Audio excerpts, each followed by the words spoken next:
আশুলিয়ায় স্বর্ণের দোকানে ডাকাতের হামলায় স্বর্ণ ব্যবসায়ী নিহত হয়েছেন। রোববার রাতে নয়ার হাট বাজারে ককটেল বিস্ফোরণ ঘটিয়ে স্বর্ণালংকার ও নগদ অর্থ লুট করে ডাকাতেরা। তাদের বাধা দিলে মালিক দিলীপ দাসকে কুপিয়ে জখম করে ডাকাতেরা। পরে হাসপাতালে তার মৃত্যু হয়।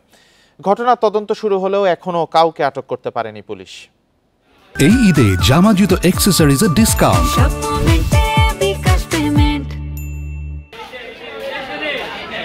প্রতিদিনের মতো রোববার রাত ৯টার দিকে স্বর্ণের দোকান বন্ধ করছিলেন ব্যবসায়ী দিলীপ দাস ও তার স্ত্রী। এই সময় একদল ডাকাত ককটেল বিস্ফোরণ ঘটিয়ে দিলীপ স্বর্ণালয়ে হামলা চালায়।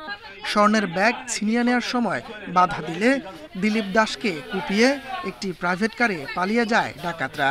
গুরুতর আহত দিলীপকে এনাম মেডিকেল হাসপাতালে নেয়ার পর চিকিৎসাধীন অবস্থায় মারা যান তিনি। শাটারের মুখে তালা দিতেছে, তাহলে চারজন ওদিক থেকে দৌড় দিয়ে আসিয়ে একটা বম মারছে। দোকান থেকে বাইরেছে, বাইরের পরে ওনার মনে হাতে ব্যাগ কাছিল, এটা নিয়ে টান দিছে, দেয় না দেখে ওনারে মনে করেন বুকের মধ্যে আঘাত।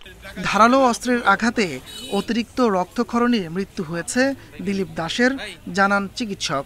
গালের ডান পাশে ক্ষত ছিল, পিঠে ক্ষত ছিল। আমরা চিকিৎসা শুরু করেছিলাম আর কি, তবে চিকিৎসা শুরু করেছি কিন্তু উনি চিকিৎসা করতে করতে মারা গেছে আর কি। তো ধারণা করা হচ্ছে অতিরিক্ত রক্তক্ষরণে মারা গেছে।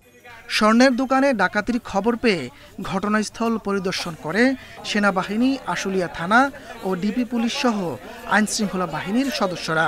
জড়িতদের চিহ্নিত করে এলাকার বিভিন্ন সিসিটিভি ফুটেজ সংগ্রহের পাশাপাশি ডাকাতদের গ্রেপ্তারে তৎপরতা অব্যাহত আছে বলছে পুলিশ। দিলীপ কুমার যখন তালাবদ্ধ করে দোকান থেকে বের হচ্ছিলেন তখন ওনাকে পিছন থেকে আঘাত করে, পরবর্তীতে উনি ঘুরলে ওনার সামনের দিকেও আঘাত করে ওনার হাতে একটি ব্যাগ ছিল। এই ব্যাগটি তারা নিয়ে চারজন দৌড়ে চলে যায়। লুট হওয়া ব্যাগে ২০ থেকে ২৫ ভরি স্বর্ণালংকার ও নগদ টাকা ছিল বলে দাবি স্বজনদের। Independent news.